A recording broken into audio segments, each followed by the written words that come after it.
Hello everyone, I am Shravan. Hello, I am Himakshi and welcome to our channel Shravan and Himakshi. Recently আমি এটা YouTube channel start কৰিছো যিটোৰ দ্বাৰা এতিয়া আপোনালোকৰ লগত কমিউনিকেট কৰিছো কিয় start কৰিলো তুমি কোৱা আসলতে মানে আমাৰ বিয়াৰ পিছৰ পৰাই যোনে আমাক জানে 19 ৰ পিছৰ পৰা আমি কোভিড লকডাউন মানে এনেকৈ কিবা কিবি কাৰণত আমি বহুত কাৰণত আমি ক'তো বাহিৰত যাব পৰা নাছিলোঁ ফুৰিব পৰা নাছিলোঁ আমাৰ ট্ৰিপ কেনচেলো হৈছে দুবাৰ কেনচেল হৈছে তো ৰিচেণ্টলি আমি এটা ট্ৰিপ কৰিলোঁ 4টা প্লেচ আমি কভাৰ কৰিছোঁ তাৰ ভিতৰত আমাৰ ফাৰ্ষ্ট ডেষ্টিনেশ্যন আছিল আহমেদাবাদ তো আহমেদাবাদৰ পৰা লখিমপুৰৰ পৰা আহমেদাবাদত যোৱালৈকে কিছুমান শ্বেয়াৰ কৰিব খুজিছোঁ আমাৰ এক্সপিৰিয়েঞ্চ আপোনালোকৰ লগত আৰু আমি মানে এনে নৰ্মেল ট্ৰিপতকৈ আমাৰতো অলপ চেলেঞ্জিং আছিলে কিয় কাৰণ কিয় আমাৰ লগত আমি বেবী লৈ গৈছিলোঁ 14 মান্থছ বেবী ইনফেণ্ট আৰু লগতে মোৰ মা দেউতা ছিনিয়ৰ চিটিজেন ছিনিয়ৰ চিটিজেনক লগত লৈ পেলাই যোৱাটো এটা চেলেঞ্জিং আছিল আৰু বেবীক লৈ যোৱাটো চেলেঞ্জিং আছিল কাৰণ তেতিয়া তাৰ ৱেডাৰ কেনেকুৱা আৰু তেওঁলোকৰ মানে মোৰ father in law mother in law first air journey তেওঁলোকে বাকী কেনেকৈ ৰিয়েক্ট কৰে সেই বস্তুটোৰ ওপৰতো আমি অলপ চিন্তা কৰিবলগীয়া হৈছিলে গতিকে চেলেঞ্জিং আৰু যোনে মানে ছিনিয়ৰ চিটিজেনক লগত লৈ যাব খুজিছে বা বেবীক লৈ তেওঁলোকে আমাৰ ভিডিঅ'টোৰ পৰা অলপ হেল্প হ'ব বুলি আমি ভাবিছোঁ তো আমি ফাৰ্ষ্ট ডিব্ৰুগড়ৰ পৰা গৈছোঁ কানেক্টিং ফ্লাইট আছিলে আমাৰ আমি ডিব্ৰুগড়ৰ পৰা 11টাত গৈছোঁ কেইটাত পালোঁগৈ তাতে কলকাতাত আমি এটামান বজাত পালোঁ 12:30 তেনেকুৱা আৰু এটামান বজাত পালোঁ তাৰপিছত তাৰ পৰা আমাৰ ফ্লাইট আছিলে 3:55ত আহমেদাবাদলৈকে তাত কেইটাত পাইছোঁগৈ তাতে 6:30ত আমি আহমেদাবাদ পাই গৈছোঁগৈ কিন্তু আমি হোটেল লৈছিলোঁ হোটেল ভলগা বুলি এখন আমি অনলাইন বুক কৰিছোঁ গো এটা ৱেবছাইট আছে আপোনাৰ ট্ৰেভেলিং তো তাৰ থ্ৰুদি মই সাধাৰণতে জেনেৰেলি য'তে টিকেট কৰোঁ বাছৰ টিকেট ট্ৰেইনৰ টিকেট ফ্লাইটে হওক হোটেল বুকিং মই গো প্ৰিফাৰ কৰোঁ গো ৰেটবোৰো বেটাৰ হয় প্লাছ তেওঁলোকৰ সেই ছাৰ্ভিচটো ভাল পাওঁ কাৰণে মই কৰিছোঁ আমাৰ হোটেলখন আছিলে তাতে তো হোটেল পাওঁতে আমাৰ 7:30 পাৰ হৈ গ'ল সেনে অলপ ট্ৰেফিক জাম আছিল আৰু হোটেলখন ভাল ফেমিলি হোটেল আপোনালোকে যদি কেতিয়াবা আহমেদাবাদ যায় তাত থাকিব পাৰে আমি ভাল পালোঁ ফেমিলি হোটেল হিচাপে ছাৰ্ভিচ ভাল তেওঁলোকৰ হোটেল ছাৰ্ভিচ ভাল আৰু আমাক কোনোবাই সুধিছে কিন্তু দেই আমি লখিমপুৰৰ পৰা কলকাতাৰ পৰা কিয় আহমেদাবাদ নগ'লোঁ তাতে মানে আমাৰ কষ্টিঙৰ কথাটো আহি যায় লখিমপুৰৰ পৰা যদি আমি কলকাতা যাওঁ আৰু তাৰ পৰা যদি আহমেদাবাদ যায় আমাৰ পাৰ টিকেট 7,500 মানকৈ গ'লহেঁতেন কিন্তু আমি ডিব্ৰুগড়ৰ পৰা যাওঁতে যিহেতু কানেক্টিং ফ্লাইট লৈছোঁ তেতিয়া মানে কি হৈছে আমাৰ কষ্টিংটো অলপ কম পৰিছে আৰু আমাৰ লে অভাৰ 3 ঘণ্টাৰ আছিলে এটা ট্ৰিপত গ'লে বাজেটটো চাব লগা বাজেটটোৰ কাৰণে আমি অলপ সেইটো কৰিবলগীয়া হৈছে আৰু কিন্তু তাৰ কাৰণে আমি একো অসুবিধা পোৱা নাই লে অভাৰতে আমি কলকাতা এয়াৰপৰ্টতো বহুত এনজয় কৰিলোঁ কলকাতা এয়াৰপৰ্টটো বহুত ধুনীয়া সেইখিনি সময় আমাৰ ধুনীয়াকৈ টাইমটো 3 আৱাৰ্ছটো ধুনীয়াকৈ স্পেণ্ড হৈ গ'ল এটা আমাৰ মেমৰিজো আমাৰ আছে আমি নেক্সট ভিডিঅ'ত শ্বেয়াৰ কৰিম বহুত মানে ভাল লগা মেমৰি হ'ল কলকাতা এয়াৰপৰ্টত নভবাকৈ এটা আমি পালোঁ বস্তু তো ইনফেণ্টক লৈ গ'লে কি হয় আপোনালোকে এটা বস্তু চাব বহুতখিনি প্ৰিকশ্যনছো ল'ব লগা হয় সেইটোৰ ওপৰত আমি এটা নেক্সট ভিডিঅ' বনাম কি মানে প্ৰিকশ্যনছ ল'ব লাগে কি লগত চেক লিষ্টখনৰ কাৰণে ছিনিয়ৰ চিটিজেনে হওক বেবীয়ে হওক তাৰ কাৰণে এখন বনাম কিন্তু বৰ্তমান আমি কৈছোঁ যে আপুনি বেবীক লৈ গ'লেও কিন্তু টিকেট এটা ল'ব লগা হয় ইনফেণ্ট ছিট সেইটো এটা ফিক্সড প্ৰাইচ থাকে এয়াৰলাইন টু এয়াৰলাইন ডিফাৰেণ্ট হয় আপোনাৰ আমাৰ 1,500 মানকৈ পৰিছিলে চাগে পাৰ ছিট তো আপুনি সেইটো চাব কিন্তু ছিট নিদিয়ে দেই আপুনি কোচত নিব লাগিব 2 ইয়াৰ্ছৰ পিছত ফুল ছিট আৰু চাইল্ডৰ আৰু হেণ্ডবেগ এটা এলাউ কৰে কিন্তু 7 kgs আপুনি সেইটো চাব কেতিয়াবা কিছুমান কি হয় কান্দিব পাৰে এয়াৰ প্ৰেছাৰৰ কাৰণে কাণ বিষালে তেতিয়া কপাহ আমি নিছিলোঁ আৰু আমাক মানে এডভাইচ কৰিছিলে ফিডিংটো কৰাই থাকিব এক্সট্ৰা কেয়াৰ এটা লয় কিন্তু তাতে তেতিয়াহ'লে মানে কি হয় কাণ চান নিবিষাই বুলি কৈছিলে আৰু আমি উঠোঁতে আহি সেই কথাখিনি কৈছিলে যে ইনফেণ্ট লৈ গ'লে কি এক্সট্ৰা মানে তেওঁলোকে কৈ দিব মানে আহি পেলাই কৈ দিয়েতো অসুবিধা নাপায় আপোনালোকে আৰু কানেক্টিং ফ্লাইটৰ কাৰণেও বহুত চিন্তা কৰিবলগীয়া নাথাকে একো অসুবিধা নহয় কিছুমানে ডাইৰেক্ট ফ্লাইট নহ'লে ভয় কৰে যে বেলেগ চিটিত গৈ আমাৰ কি জানে মিছ হৈ যাব ফ্লাইট একো দিগদাৰ নহয় আমি ডিব্ৰুগড়ত যিটো লাগেজ দিছিলোঁ আমি সেইটো ডাইৰেক্ট আহমেদাবাদত পাইছোঁগৈ আমি জাষ্ট হেণ্ডবেগ লৈ পেলাই কলকাতাত নামিছোঁ তাৰ বাহিৰে আমি একো হেৰি কৰিবলগীয়া হোৱা নাই আমি আগতে সুধি ল'লোঁ মানে আমি লাগেজখিনি ক'ত পাম সেইটো আপোনালোকে সুধি ল'ব লাগিব ফ্লাইট টু ফ্লাইট ডিফাৰ কৰিব পাৰে কিন্তু মষ্ট প্ৰবেবলি আপোনাৰ তেনেকুৱাই হয় চাগে আৰু এই ভিডিঅ'টো আমাৰ ফাৰ্ষ্ট ভিডিঅ' দেই তাৰ কাৰণে আমাৰ যথেষ্ট কিছুমান ক্ষেত্ৰত ড্ৰবেক থাকিব ভুল থাকিব আৰু আমি লাহে লাহে নিজকে মানে শুধৰণি কৰিম, শিকিম, বস্তুবোৰ শিকিবলগীয়া আছে। যিকোনো বস্তুৱে শিকিব লগা হয়, নিশিকাকেতো কৰিব নোৱাৰে। গতিকে এই ভিডিঅ'টোত যিখিনি ভুল থাকে আপোনালোকে কিবা দেখিলে আমাক আঙুলিয়াব, কমেণ্ট কৰিব, আৰু যদি কিবা সুধিবলগীয়াও থাকে সেইটোৰ প্ৰতি যাওক। ইয়াৰ লগত আমি কেইটামান ভিডিঅ' এড কৰিছোঁ আমাৰ মেমৰিজ। আমি মানে আমাৰ জাৰ্নিটো লখিমপুৰৰ পৰা আমি কেনেকৈ শ্বৰ্ট আহমেদাবাদলৈ ভিডিঅ' পালোঁ কেইটামান আমি এড কৰিছোঁ, আপোনালোকে চাই ভাল পাব বুলি ভাবিছোঁ কিছুমান বস্তু দেখুৱাবলৈ। আৰু লাইক কৰিব, কমেণ্ট কৰিব, আৰু আমাৰ চেনেলটো ছাবস্ক্ৰাইব কৰিব। ভাল লাগিলে নিজৰ ফ্ৰেণ্ড চাৰ্কেলৰ মাজত শ্বেয়াৰ কৰিব। আৰু যদি আপোনালোকৰ কিবা সুধিব লগা থাকে জাৰ্নিটোৰ বিষয়ে তেতিয়াহ'লে কমেণ্ট বক্স।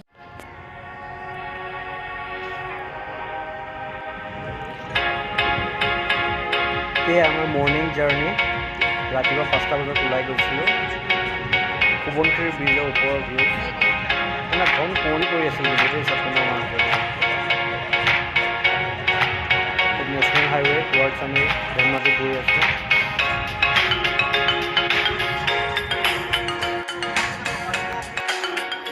এই ডিব্ৰুগড় এয়াৰপৰ্ট পালোগৈ।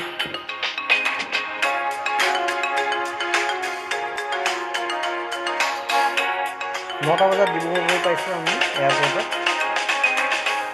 তাৰপিছত ৱেইটিং for our journey to begin.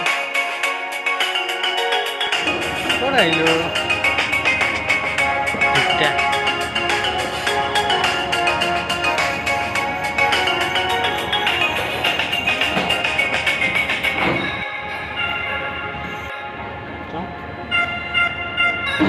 Video' high by the দিয়া। ডিব্ৰুগড় এয়াৰপৰ্টটো গুৱাহাটী এয়াৰপৰ্টৰ পিছতে চাগে অসমৰ ভিতৰত ছেকেণ্ড লাৰ্জেষ্ট এয়াৰপৰ্ট। তাৰপৰা ডাইৰেক্ট কানেক্টিভিটিও আছে ইণ্ডিয়াৰ কেইবাখনো চিটিলৈ, বা কানেক্টিং ফ্লাইটো আছে। ডিব্ৰুগড় মহন্দৰী এয়াৰপৰ্টটো চুজ কৰিছোঁ। ধুনীয়া এয়াৰপৰ্ট বনাইছোঁ, ধুনীয়া মেইনটেইন কৰি ৰাখিছোঁ। কালি ৰাতিপুৱা টাটা বাই বাই দি গুচি যাওঁ। মোৰ ধেমালি তাই ইমান মানুহ দেখিছে, ভাল পাইছে, তাতে গম পাইছে যে তাই ক'ৰবালৈ যাব। আমি যদি বোলো ক'ত যোৱা, তাই কৈ টাটা।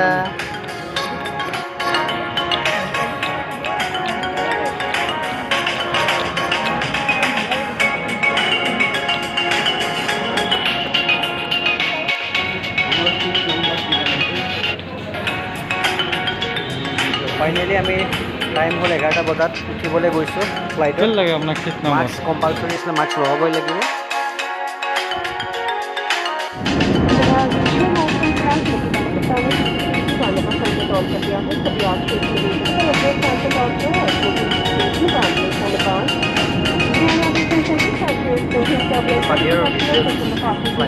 ভিতৰৰ পৰা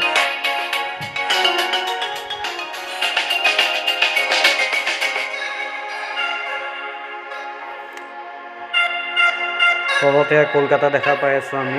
লেণ্ডিং কৰিম আৰু কলকাতা এয়াৰপৰ্ট, নেতাজী সুভাষ চন্দ্ৰ বস ইণ্টাৰনেশ্যনেল এয়াৰপৰ্ট। দিনৰ 12:30 বজাত আমি লেণ্ড কৰিছোঁ কলকাতাত।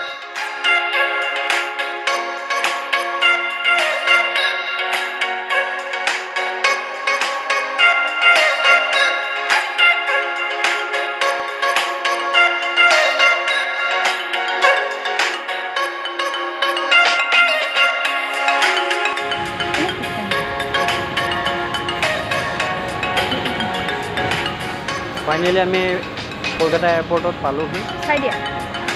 বহুত ডাঙৰ এয়াৰপৰ্ট কলকাতা এয়াৰপৰ্ট, নেতাজী সুভাষ চন্দ্ৰ বস ইণ্টাৰনেশ্যনেল এয়াৰপৰ্ট। মই ভাগৰি টোপনি গৈ আছিল। ঠাণ্ডা আছে তাত কলকাতা এয়াৰপৰ্টৰ ভিতৰত।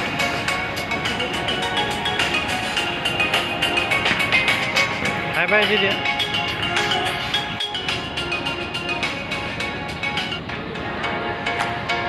আমি বাহিৰলৈ ওলাবলগীয়া হোৱা নাছিলে, তাতে আমি লেঅ'ভাৰ 3 ঘণ্টা সময় আছিল আমি তাতে, আৰু লাগেজো ল'ব লগা হোৱা নাই। হেণ্ডবেগ লৈ আমি নামি আহিছোঁ।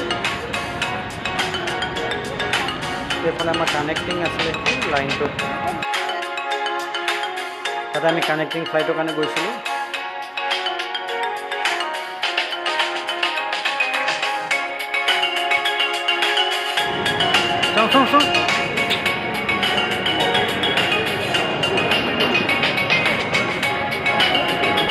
আমি আহি গ'লোঁ এতিয়া কলকাতা এয়াৰপৰ্ট। কলকাতা এয়াৰপৰ্টত আমাৰ কানেক্টিং ফ্লাইট আছে, ইয়াৰ পৰা আমি আহমেদাবাদত যাব লাগিব। কলকাতা এয়াৰপৰ্টত বহুত ডাঙৰ এটা এয়াৰপৰ্ট হয়। কলকাতা এয়াৰপৰ্ট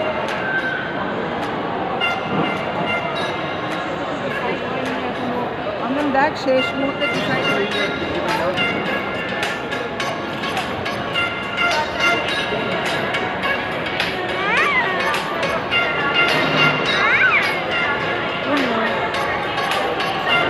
আমি ক'ত আহিছোঁ? ততা ক'ত আহিছোঁ? আমি ততা ক'ত আহিলোঁ? এয়া কলকাতা এতিয়া আমি এয়াৰপৰ্টত ক'ত যাম? ফূৰ্তি কৰি আছে শ্ৰৱণ আৰু মৌজনী মোৰ কলিজাজনীয়ে।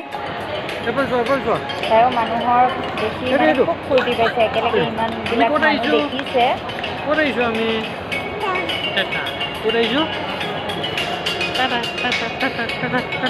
ক'ত যাম আমি? ফুপু ক'ত যাম? কেনেকৈ যাম? তাইও মানে খোজকাঢ়িব বিচাৰিছে এয়াৰপৰ্টত। তাইও বহি মানে চবকে খোজকাঢ়ি থকা দেখিছে যে তাই মানে এতিয়া খোজকাঢ়ি আছে। সেয়ে মায়ে মানে তাইক লৈ খোজ কঢ়াই আছে। তাইও ফূৰ্তি পাইছে খোজকাঢ়িবলৈ পায়। কি কৰিছা? এয়া তাই থাকক যেনেকৈ আৰু আইতাকৰ মাজত ফেমিলিয়া কিছুমান আবদ্ধ কৰি ৰাখিলোঁ।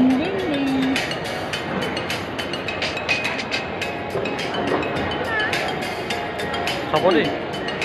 কি মা কি? তাইও ফুল এক্টিভ হৈ আছে, অকণো আমনি কৰা নাই, ভাগৰ লগা নাই তাইৰো। কি কৰিছা তুমি? ক'ত আহিছা আজি? ক'ত আহিছা? সেইটো কাৰণে তাই মানে ক'ত খুব টাটা? ভাল পাইছে। কলকাতা ৰানৱে এটা এয়াৰ ইণ্ডিয়া বহুত ফাৰ্ষ্ট ৰেজিষ্টাৰ এখনো আছে তাতে।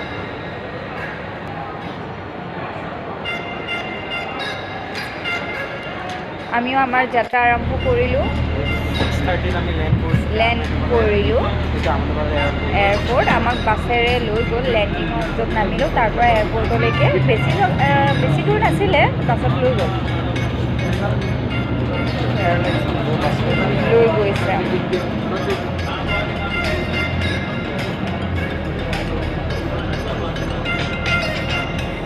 এয়া আমি ফাইনেলি আহি পালোঁ আমাৰ ডেষ্টিনেশ্যন আহমেদাবাদ এয়াৰপৰ্ট। 6:30 তাত খবৰটো বেছি কাৰণে দেৰিকৈ বেলি দিবৰ কাৰণে খবৰ হৈ আছে। এয়া আহিয়ে আমি অলপ ভিডিঅ' কৰিলোঁ এয়াৰপৰ্টৰ। লেণ্ডিং কৰি ওলাই আহিছোঁ। লেণ্ডিং কৰি আমাৰ মনটো ভাল লাগিছে, কাৰণ আমি পুৱা 5টা বজাৰ পৰাই যাত্ৰা কৰিছিলোঁ। ফাইনেলি আহি পালোহি 6:30 বজাত। কালিৰ পৰা আমাৰ নেক্সট ফুৰা ব্লগ ষ্টাৰ্ট হ'ব। আহমেদাবাদ এয়াৰপৰ্টৰ ভিতৰত চৰ্দাৰ বল্লভভাই পেটেল ইণ্টাৰনেশ্যনেল এয়াৰপৰ্ট। আমি আমাৰ লাগেজৰ কাৰণে ৰৈ আছোঁ। লাগেজখিনি আমি তাতে কালেক্ট কৰি তাৰপিছত আমি তাতে প্ৰিপেইড টেক্সি বুক কৰিছোঁ। আমাৰ হোটেল আছিলে হোটেল ভলগা। আমি এখন অনলাইন নাচাবা, তুমি ইফালে চাই ঘূৰি ফুৰা। হোটেল ভলগা তাৰ পৰা এয়াৰপৰ্টৰ পৰা 5-6 কিলোমিটাৰতকৈ বেছি ডিষ্টেঞ্চ হ'ব। এনেই আধা ঘণ্টামান লাগে, কিন্তু সেইদিনা কিবা ছানডে আছিলে, কিবা প্ৰগ্ৰাম আছিলে, সেইকাৰণে আমাৰ মানে 1 ঘণ্টামান লাগিলে ট্ৰেফিক ভাগি যাওঁতে। এইটো আহমেদাবাদৰ এয়াৰপৰ্টৰ পৰা ওলাই যোৱাৰ দৃশ্য। হোটেলৰ ফালে আমি গৈ আছিলোঁ। 10 কিলোমিটাৰ এনেকৈ আমাৰ ৰাতিপুৱা আমি আন্ধাৰতে উঠি ওলাই যোৱাৰ পৰা গধূলি আন্ধাৰত গৈ আহমেদাবাদ পোৱালৈকে গোটেই জাৰ্ণিটো কিছুমান ভিজুৱেলছ আমি ধৰি ৰাখিছিলোঁ। সেইখিনিকে শ্বেয়াৰ কৰিছোঁ আপোনালোকৰ লগত। আশা কৰোঁ আপোনালোকে চাই ভাল পাব। আহমেদাবাদখন বহুত ক্লিন চিটি হয়। বহুত ক্লিন চিটি আৰু মানে সিহঁতে গ্ৰীনাৰীটো বহুত মেইনটেইন কৰিছে, বহুত গছ গছনি আছে, সেইখিনিত মানে বহুত গুৰুত্ব দিছে। মানে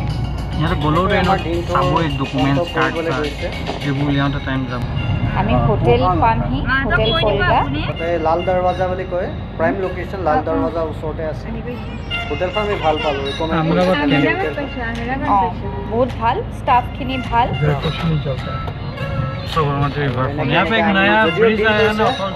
আমাৰ সপোনবোৰ তেতিয়াও সাৰ পাই আছে, কাৰণ আমি নেক্সট ডে পৰা আমাৰ গোটেই প্ৰগ্ৰেম ফুৰিবলৈ ষ্টাৰ্ট কৰিম আৰু আমাৰ ফাৰ্ষ্ট ডে আছে।